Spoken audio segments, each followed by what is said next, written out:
Welcome to 20 and 30, the podcast that sets out to prioritise the actions we need to take to save the Earth from the threat of petrochemical-based plastic. Plastic production emissions are overheating the planet, and chemical residues are poisoning its inhabitants. In spite of current efforts, the damage is still mounting. We need to do something fast. To help us, today we have somebody who is leading the effort to develop alternative materials that will take plastic waste out of the biosphere and eradicate the need to produce more. She's here to provide answers to 20 literally burning questions that will hopefully help us, the planet, make a plan. But we haven't got long. Something significant needs to happen by 2030. And this podcast has only got 30 minutes, so we better get on with it.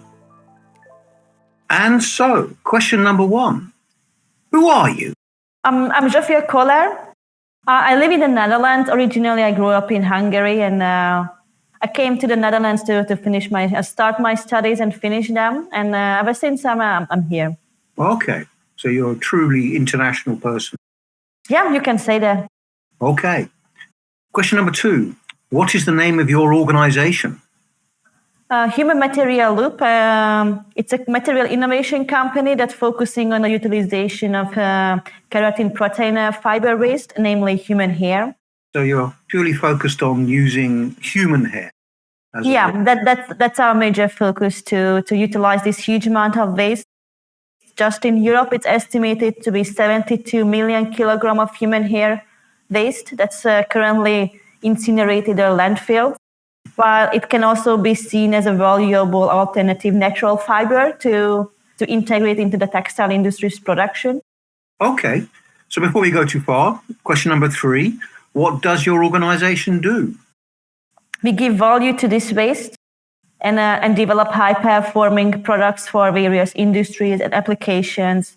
Okay, so how serious do you think the plastic threat is? I think it's pretty serious because we are not even aware what are the long-term effects of the plastic plague and how it affects the human health and the health of the planet.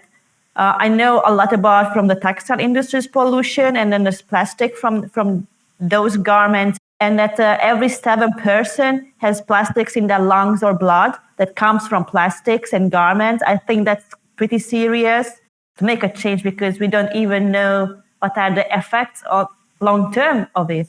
We talk about the plastic threat or the plastic crisis, but you call it the plastic plague.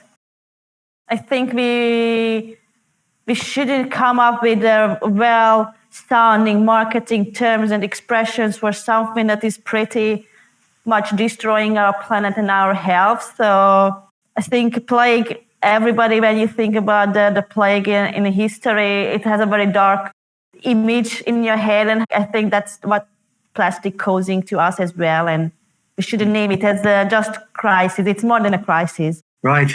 So you think the threat's pretty big? Yeah, definitely. So not just about the humanity's health, but also the environment, how much plastic's in our oceans, in the atmosphere. And if you look at it, that plastic will stick around for a few hundred years. That's just destroying the entire ecosystem. Mm-hmm. So how is your organization working to avert the plastic plague? So as I said, the plastic pollution within the textile industry is quite enormous, and that's what contributes to the most microplastic release all over the world. So what we have to do is actually shift from synthetic materials to natural fibers within the industry to lower the pollution. And since we are also running out of our raw materials, so we looked into alternative sources for these natural raw materials, and we are transforming these raw materials into products within the industry. So by giving value to this huge amount of hair waste, which is the same fiber as wool, for example, we can reduce the synthetic materials that are currently in production. So you mentioned a little while back about the volume of human hair that's disposed of, that's incinerated or put in landfill. Could you just give that figure again? So it's useful to get our heads around what the scope of the opportunity is. So just in Europe, if we still count UK as Europe, That's 72 million kilogram human hair waste per year. Wow.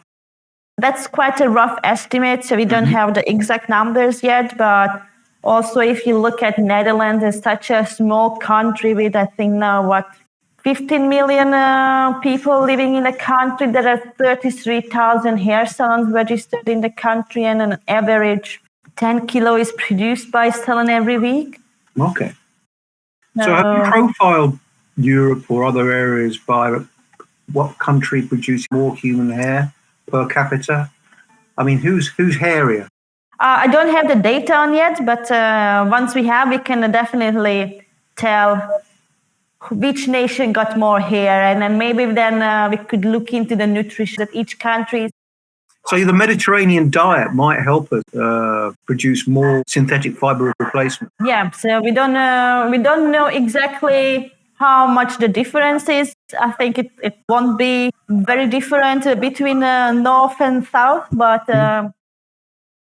What do you think the scope is for replacing synthetic materials with human hair? I mean, could we replace 20%, 30%? Our goal is to have in production 500 million kilogram human hair by 2030. And I don't think that we can talk about percentages, because I don't only think that if we just shift into different fibers, that's enough to stop the pollution. We also need to stop fast fashion and consuming too much. So we are also more advocating for quality production and quality materials and quality products, rather than consuming and throwing and disposing continuously. So we also hope that the whole total amount of production just can become more quality production. Yeah. So it's not just a question of just simply replacing synthetic fibers with sustainable alternatives. You've got to think about what you're making out of them. Absolutely, yeah. It's less disposable, less throwaway, less goes into the waste stream anyway, whatever you make it out of. Yeah. Cool. Question number 6. What do you think is the single biggest barrier to creating the post-plastic economy? I think the biggest barrier for a post-plastic economy is the economy itself, an economy that is based on growth and profit. And looking at, there is nothing cheaper than plastic currently on the market. So having the highest margin from the cheapest material available, of course, this has to stop in order to go post-plastic. Right. So there's going to need quite a big systemic change away from a growth-driven economy into a much more sustainable vision. Yeah. And who do you think is making the biggest contribution to ridding the world of plastic? You mean biggest contributor as countries, governments, or specific companies you are interested to hear? Any or all of the above. As you say, maybe there are specific countries or specific governments or specific bodies, or maybe there's a company that's introducing some technology and is managing to convert all of their product to sustainable alternatives. I know many companies who are really developing new technologies and really thinking out of the box how we could turn this plastic into valuable materials and how we could recycle endlessly, and what are the products that needed to be made out of this recycled plastic. So if these companies, we have some sort of companies who are leading the charge, who do you think isn't pulling their weight? I do think that governments are lacking behind on initiatives and legislations to make a change. So I wouldn't give much credit to any governments to push for a change. Right. Yeah, I mean, how difficult is it to ban single-use plastic? It could have been done 10 years ago. Yeah. That would already reduce so much amount of waste that we produce. Mm-hmm. Mm-hmm. Question number 9. How long do you think it will take to create a post-plastic economy? Do we think we've got a long way to go yet? I'm not even sure if we will ever reach a post-plastic economy. Mm-hmm. I think we are definitely going into the right direction of thinking of alternatives and making a change. But on a global scale, I'm not sure if we will ever even reach it. Do you think we'll ever do enough to make a serious impact on the climate crisis? I definitely don't think that we are doing enough. But will we ever do enough, do you think? Definitely with the pressure and the direct effect that everybody will feel on their own skin will make people act more. I would say very deep in my heart, I believe that we will make the change and it will be all possible. So I'm also a hopeless optimist. Right. So I do say that we will make this happen, and all the individuals, all the startups that are really pushing for a change, they will eventually make the change. Is there sort of catalyst that will bring these people together? Is there something needed that? Because at Circular, one of our major concerns is that the alternative to plastic industry is very fragmented. It is lots of little startups, lots of things that are happening at quite small scale. Do you think there needs to be some sort of? Would you agree with us that there needs to be some sort of catalyst to give the stuff some scale and some momentum so it can make a serious impact? Definitely. So catalyst is definitely needed, and we relocated our company into Brightland Camelot Innovation Center, which is the Europe's biggest biomaterial circular hub, where there are hundreds of companies are located with the possibility to do piloting, scaling up. So these kind of initiatives that can really push innovation and materials and tap into the next level, and also attract more companies where knowledge also can be shared and push each other to achieve more and more. So you're working in a biomaterials hub now.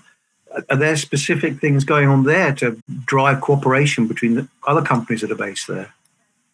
Yes, so the hub is a very unique place because there are a lot of small startups, big corporate, knowledge institutes, independent labs. So of course everybody is pushing each other to collaborate to arrive to the next stage of their company. So And are there actual mechanisms within the hub for sharing ideas? Yeah. Or is it done on sort of an informal basis? No, it also has a very strong community. And I think we also arrived to the point where sharing your knowledge is something that you do in 2023 rather than keeping it to yourself. So it also has a really strong community on sharing knowledge, promoting each other, collaborating. Okay, cool. So how important do you think recycling is to the post-plastic economy? I mean, obviously you're a very clear form of recycling human hair. Do you think that's key to sustainable materials? Recycling is an important aspect, but I also do believe that we should just avoid disposing anything and then just use it as long as we can. So then we don't have to go into recycling. But if that's unavoidable, then recycling, I think it's really important to, especially if we can do it in a closed loop without any negative impact or degrading the material itself. Do you personally recycle? Yeah, absolutely. But do you really recycle? I mean, I do put my things into the container next to my house, separating the glass, plastic, paper, and the bio waste. And I do hope it gets recycled after it goes into the container. And I try to buy as less possible with packaged foods, packaging. How good is the recycling system, you think, in the Netherlands? I lived in Amsterdam for 10 years and then recently relocated to the south part of the country. And it was quite a shocking experience to realize the differences. For example, there are way more waste separating containers in every corner of the city, way more opportunities to really not waste anything. South of the Netherlands, they've really thought things through and got systems working well, whereas in Amsterdam, it's much more haphazard. I'm not sure if it's because Amsterdam is quite a dense city and also way more people live there, that it was just not possible or feasible to have all these separated containers. But Honestly, since I moved here, I think I maybe produce one small bag of waste that I cannot put into any container per month. While in Amsterdam, I think that was like one big bag at least a week. Yeah, we have a great big bin every fortnight, which is going we know not where, probably to be incinerated. And also because of the way that they put together recycled materials, you're not quite sure how much of it will actually get through and be recycled. It's a very opaque process. Yeah. I mean, you talk about consideration of what things are made. It's not just a question of replacing materials, but how they're used and the lifespan of products, so we don't dispose of as much, as well as making stuff of more sustainable material. Essentially, you're talking about circularity. And do you think that is really what we're looking for? Circularity imprinted on people's minds? I think it's important to have circularity imprinted in everybody's mind. And then also, if you look at nature in its core, nature does not waste anything. It uses all its resources. Mm-hmm. And it's only we humans who waste. So how we could also create a better balance between nature, the planet, the people, and our own waste, and how we can make sure that all our waste is recycled. I really hope in the future we won't even use the word waste and we use raw materials or resources of this origin, and nothing will be wasted. Right. So we erase the word waste from language. I think that would be great. So here's a question, number 13. What's your favorite post-plastic material, apart from human hair? Oh. I think what's also very promising to see or think as a post-plastic material is lab-grown meat or lab-grown leather. We could also, from a single cell, create such a strong material that would perform the same way as the animal skin or animal meat. Right. And then grown in the lab. Mm. So you're really thinking in terms of natural materials or trying to replicate natural fibers? Yeah, I think that's one way to look at it. Mm. It's quite interesting because a lot of other alternative materials are basically using natural materials to replicate plastic, whereas you're sort of doing the opposite. Yeah, I don't think that we should replicate plastic. It's also fine if we just have new materials and we don't have to copy something that just doesn't have future.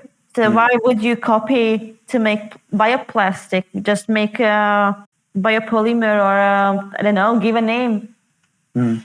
Yeah, no, I see your point of view. Although commercially, just finding a good sustainable alternative to plastic would be very attractive and maybe help us achieve some sort of scale. Yeah, I think it also has to do a lot with marketing terms and tactics, how we could also convince the consumer. So there's also a reason why vegan burger is called burger, because that the transition is just way easier and doesn't have a cluster in your head to, what is this now? And then you immediately, okay, this is like plastic, this is like that. So I do understand why naming certain things the way it is essential to make this transition, but I also believe we don't have to fake it and then just be honest about materials and this is it. Yeah. So question number 14, what's your favorite use of post-plastic materials? And you can say anything you like here. I'm not going to say you can't talk about use of human hair too. Use of in terms of, yeah, I think the textile industry has a lot of potential because everything now became so fast produced and industrialized, and then how we could also bring more of a soul and craft into those materials and not just as a machine run production. Right. So the textiles provides us with the opportunities, you say, to do more circular design work and development work so that we have higher value. Also, if you develop this emotional connection to the product because it's just how it's been made, the history, the story of it, I think that will also just make the product way more precious. So you will also not discard it so easily. And okay, I bought this blazer 5 times, it's time to go. You will keep it for a long, long time because you build this emotional connection, this story. You can always tell people, oh, and then this is sourced like this and that. And I think that will also promote circularity in a way that you just don't discard. Yeah. It can be quite tricky, though, because the fashion industry, by definition almost, it is trends, things changing. And that's quite a big change of mindset to get people to think, no, we don't want something new. We want you to design something this year that's going to last 4 years. Yeah, but you can also think about that trends are come and go, but your own style will stay, and then you just consume for who you are. Mm. And then you don't have to buy into trends. But if you do want to buy into trends, you can also just give your product into a secondhand shop. Mm. And then can somebody else whose style fits into that can buy it and use it for many other years. Mm. So it doesn't have to be that you will only wear that pair of jeans for the rest of your life. Are there any designers that you think have got the right ethic in thinking in terms of sustainable fashion design? I think more and more people in the fashion industry are turning into sustainable practices and approaches. So the amount of designers that are working with dead stock fabrics, recycled materials, and then also how much they promote to fix your closet, combining mandates. So cool. Question number 15. Do you think that petrochemical polymers will ever be completely replaced? I don't know. Is there a product which can only be made from plastic that you could absolutely not do without? I can only think of my Lego blocks as a kid, but I'm not. But you could make that out of something other than plastic, couldn't you? You could make those out of agri-waste material. There's quite a lot of. I think they looked into making it from waste materials, but then the injection mold wasn't that sharp. Yeah, and then the pieces weren't fitting that well. Maybe by now they figured the issue out and they could make it from recycled, but I can't really think of anything that is essential to be made out of plastic. Maybe some medical devices that for hygienic purposes too. Absolutely, yeah. But other than that, I can't think of anything that it would be essential for me. Question number 17. Is there just one thing people should do to avert the plastic plague, as you describe it? I think most people should just be aware and then educate themselves more and think about the choices they are making and the governments they are voting or the demands they are making and what brands they are supporting and then just really be aware of what's going on and believe in science. Okay. Yeah. So education is key on all levels and all fronts. Yeah, definitely.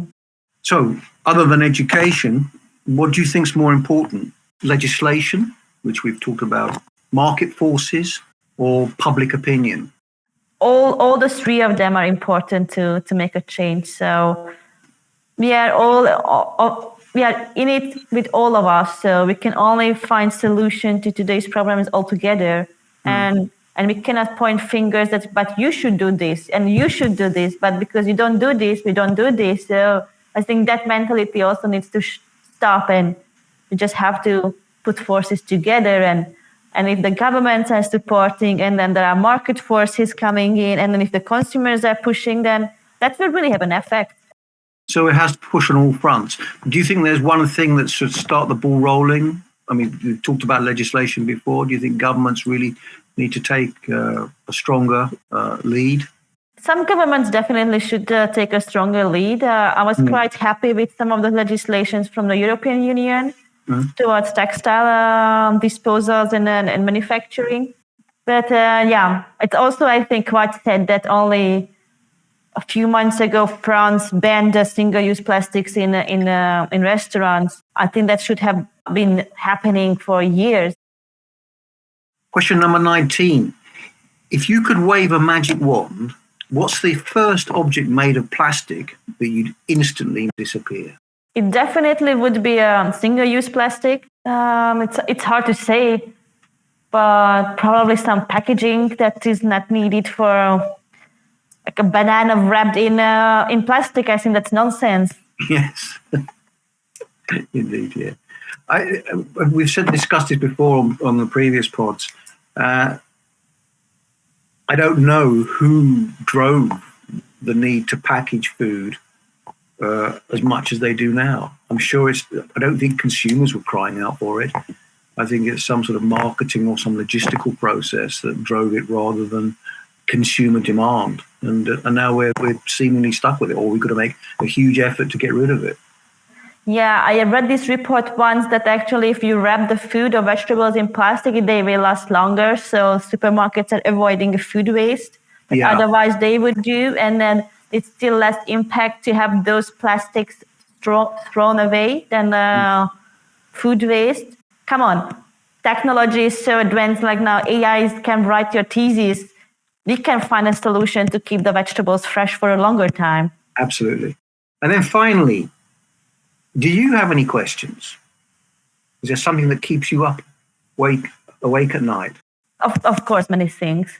But I just really hope that people will really understand the urgency of make a change and don't neglect what we have to do and how. And I really hope also that society can close the gap between classes and then everybody can take the responsibility. And the world shouldn't be so divided in terms of emissions and pollution and how the ones who are suffering the most contributing the least, and how to change that balance. And I really hope that the ones who are contributing the most to the pollution will realize that it has to stop. Zsofia, thank you ever so much for your time and your 20 answers to our 20 burning questions. Very best of luck with all your endeavors in terms of taking all of our hair and turning them into very valuable bits of clothing. Yeah, well, thank you for having me. Well, we all knew that solving the plastic crisis was a pretty hairy problem. But who knew our very own hair might actually be part of the solution? We learned that an enormous amount of human hair is disposed of each day and could be a massive resource in terms of an alternative to synthetic textiles. We learned that governments really need to pull their fingers out. They could ban single-use plastic at any time and should have done so already. The growth-based global economy is the biggest barrier to eradicating the plastic plague. The obsession with growth is literally killing us. And the fashion industry needs to make sure its work stays fashionable for longer. We need slow fashion. The solution isn't just a case of finding replacements for plastic or trying to recycle the damn stuff. We need to reevaluate what we make and what we make it of in the first place. We need more initiatives like Brightlands Camelot, a biomaterials innovation hub, to catalyse the effort to create a post-plastic world. We need to outlaw the very concept of waste, get rid of the very word. Everything that's been used or discarded needs to be viewed as a resource. There needs to be more craft, less process in producing things, to design more value into items so they have longer lives and aren't disposed of so readily. Sadly, my own ability to add to this exciting new resource is, I fear, beyond hope. But I think we all need to become hopeless optimists, just like Zsofia.